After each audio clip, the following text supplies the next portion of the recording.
Hello दोस्तों, कैसे हैं आप सभी। उम्मीद करता हूँ आप सभी बहुत ही अच्छे होंगे। तो आज की इस वीडियो में हम पढ़ने वाले हैं क्लास 9 फिजिक्स का बहुत ही इंपॉर्टेंट चैप्टर जो है बल तथा गति का नियम।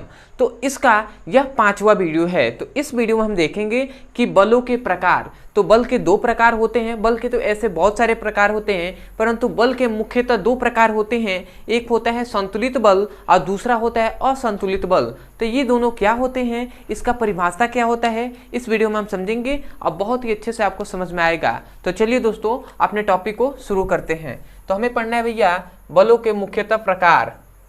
हमें पढ़ना है बलों के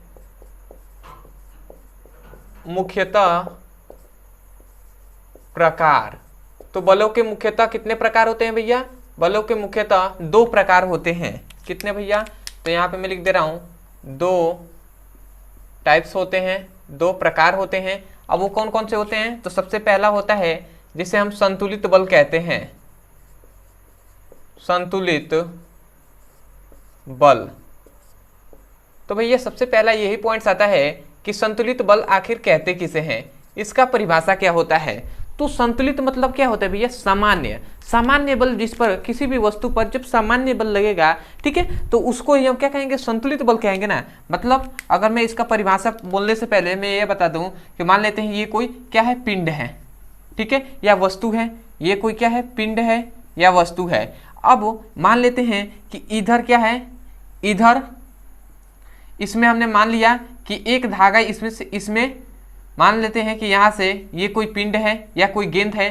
तो इधर हम एक धागा बांध दिया गया है और इधर इसी गेंद में दो धागे बांधे गए हैं, ठीक है। ये कोई गेंद है, ठीक है, या पिंड है या वस्तु है, इसमें दो धागे बांधे गए हैं, एक इस तरफ और एक इस तरफ। अब इधर मान लेते हैं 5 लोग हैं, ठीक है, और इधर भी मान लेते हैं 5 लोग हैं और ये 5 लोग मिलकर 30 न्यूटन का बल लगा रहे हैं। इधर कितने न्यूटन का? 30 न्यूटन का बल लगा रहे हैं और इधर भी कितने? 30 न्यूटन का ही बल लगाया जा रहा है। तो मतलब क्या हुआ कि दोनों ओर क्या लग रहा है? सामान्य बल से इसको खींचा जा रहा है।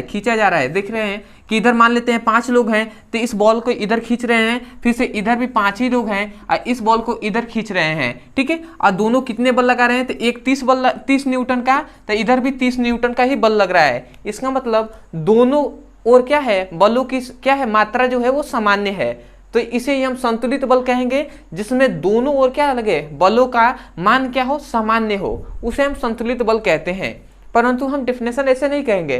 डेफिनेशन हम यही कहेंगे कि किसी भी पिंड पर या किसी भी वस्तु पर लगाया गया सभी बल का परिणामी बल शून्य हो तो उसे हम संतुलित बल कहते हैं।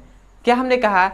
किसी भी पिंड या किसी वस्तु पर लगाया गया सभी बलों का परिणामी बल शून्य हो तो उसे संतुलित बल कहते हैं। तो सबसे पहले मैं यहाँ पे परिभाषा लिख दे रहा हूँ, उसके बाद आपको समझाऊंगा, बहुत ही अच्छे से समझ में आएगा। तो हम क्या लिखेंगे? लिखेंगे किसी वस्तु पर लगाया गया सभी बलों का परिणामी बल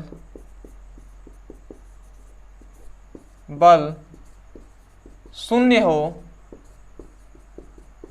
तो उसे हम क्या कहते हैं? उसे संतुलित बल कहते हैं, ठीक है।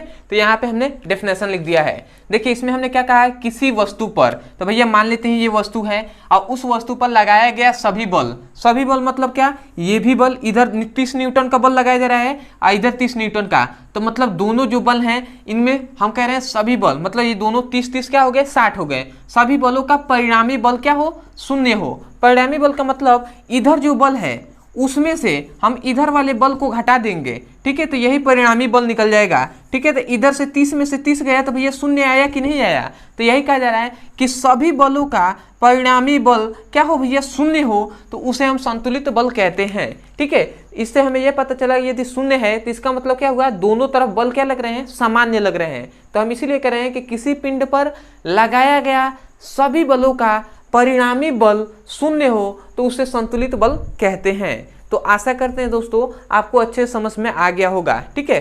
तो अब हम देख लेते हैं कि असंतुलित बल किसे कहते हैं। तो यही आप यदि संतुलित बल समझ गए हैं तो भैया असंतुलित बल भी बहुत अच्छे से आपको समझ में आएगा। तो असंतुलित जस्ट इसके अपोजिट है भैया।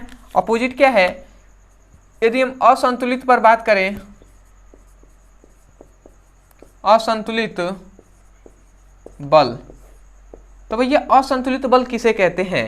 तो भैया ऐसे ही हम यहाँ पे मान लेते हैं एक गेंद है, यह एक बॉल है, तो इस पर हम एक धागा बांध दिया गया है इधर, इस तरफ दोनों तरफ में क्या बांधा गया है, एक धागे हैं, ठीक है। इधर भी मान लेते हैं कि बहुत सारे लोग हैं, ठीक है, बहुत सारे आदमी हैं। इधर भी मान लेते हैं, इधर 2 और 1 मान लेते हैं, ये तीनों हैं और ये धागे को इधर खींच रहे हैं। इधर 3 लोग हैं, ठीक है। इधर मान लेते हैं कि भैया एक ही कोई व्यक्ति है, ठीक है। इधर कितने भैया, तो इधर एक ही कोई व्यक्ति है और इधर 3 व्यक्ति हैं। अब मान लेते हैं इधर लग रहा है 50 न्यूटन का फोर्स लगा रहे हैं, ये तीनों मिलकर इसे 50 न्यूटन के बल से खींच रहे हैं और ये क्या, ये बेचारा 10 न्यूटन का बल से ही इसको खींच रहा है, ठीक है।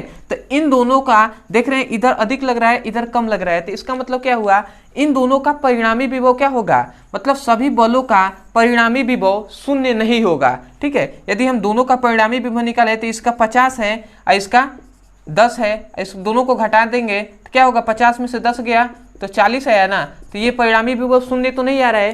तो यहाँ से हम क्या कहेंगे, किसी भी पिंड पर लगाया गया सभी बलों का परिणामी विभव शून्य न हो तो उसे हम असंतुलित बल कहते हैं।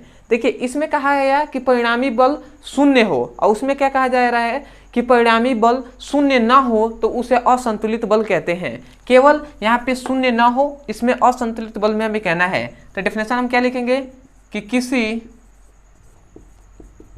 वस्तु पर लगाया गया सभी बलों का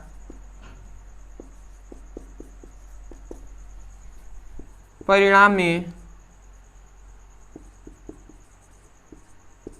बल शून्य न हो, नहीं होता है, या शून्य न हो या नहीं होता है, तो उसे हम क्या कहते हैं, असंतुलित बल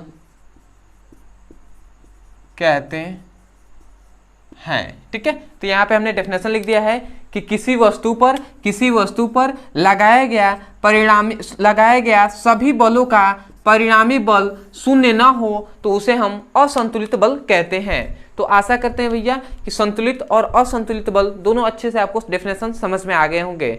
तो मैं यही कहूँगा, यदि आप हमारे चैनल पर नए होंगे तो सबसे पहले तो चैनल को सब्सक्राइब कर दीजिएगा, वीडियो को लाइक कर दीजिएगा, हो सके तो कमेंट सेक्शन में हमें जरूर बताइएगा कि आपको वीडियो कैसा लगा। अदरवाइज यदि आप क्लास 9th का फिजिक्स और केमिस्ट्री का अच्छे से पढ़ाई करना चाहते हैं, चैप्टर वाइज सीक्वेंस में एक एक करके वीडियो को देखना चाहते हैं, तो सबसे पहले तो आपको इसी वीडियो के डिस्क्रिप्शन बॉक्स में आपको लिंक दिया गया है, उस लिंक पर क्लिक करके आप चैप्टर वाइज सीक्वेंस में एक एक करके वीडियो को पढ़ सकते हैं। यदि डिस्क्रिप्शन नहीं पता है कि भैया कहाँ पे मिलता है, तो भैया एक नंबर नोट कर लीजिए, ये इस नंबर पे आपको केवल व्हाट्सएप कर देना है, ठीक है, कि class 9 physics chemistry all video link, इस पर व्हाट्सएप करके इतना लिखकर भेज दिया जाएगा। तो आपको 2 लिंक दिया जाएगा फिजिक्स और केमिस्ट्री दोनों का, उस लिंक पे क्लिक करके आप चैप्टर वाइज सीक्वेंस में एक एक करके वीडियो को पढ़ सकते हैं, ठीक है। यदि कोई भी टॉपिक समझ में नहीं आता है, कोई भी टॉपिक स्कूल में, कोचिंग में, तो केवल आपको उस टॉपिक का नाम लिखना है यूट्यूब पर और अंत में हमारे चैनल का नाम लिख देना है ब्रदर सर या पीबीसी ब्रदर सर, तो आपको वो वीडियो मिल जाएगा, वहां से भी जाकर आप अच्छे से पढ़ाई कर सकते हैं। तो चलिए दोस्तों, आज के लिए इतना ही, मिलते हैं अगली वीडियो में,